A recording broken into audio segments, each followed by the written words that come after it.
దేవుని యందు ప్రియమైన సహోదరి సహోదరులారా, మీ అందరికీ తండ్రి కుమార పరిశుద్ధాత్మ త్రియేక దేవుని నామంలో వందనాలండి.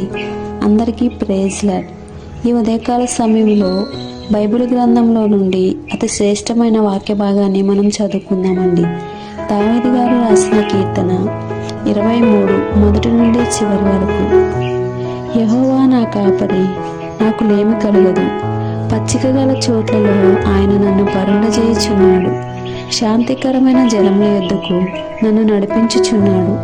నా ప్రాణమునకు ఆయన సేద తీర్చుచున్నాడు. తన నామమును బట్టి నీతి మార్గములలో నన్ను నడిపించుచున్నాడు.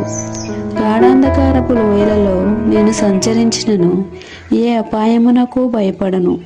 నీవు నాకు తోడయుందువు. నీ దుడ్డుకర్రయు నీ దండమును నన్ను ఆదరించును.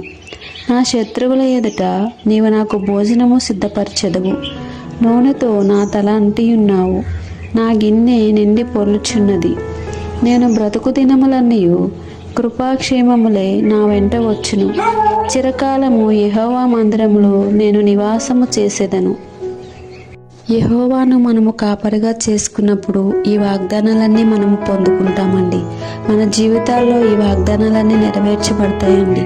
మనము దేవుని యందు భయభక్తులు కలిగి ఆయనకు విధేయులుగా ఉన్నప్పుడు మన జీవితంలో ఈ వాగ్దానాలన్నీ నెరవేర్చబడతాయండి.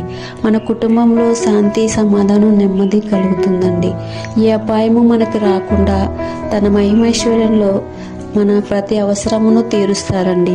తన సురక్షితమైన రెక్కల చాటున మనల్ని భద్రపరుస్తారండి. సమయోచితమైన సహాయాన్ని చేస్తూ మనకు కావలసిన అవసరాలు అక్కర్లో తీర్చే దేవుడండి మన దేవుడు. మనము యెహోవా సన్నిధిలో చిరకాలము నివసించే వారిగా ఉంటామండి. ఈ వాగ్దానాలు మన జీవితంలో నెరవేర్చబడాలి అంటే మనము ప్రార్థనా జీవితం కలిగి ఉండాలండి. మనము దేవుని యందు భయభక్తులు కలిగి విశ్వాసంతో ముందుకు వెళ్ళాలండి. ఏకీభవించిన వారు గట్టిగా స్తోత్రం చెప్దామండి. హల్లెలూయా.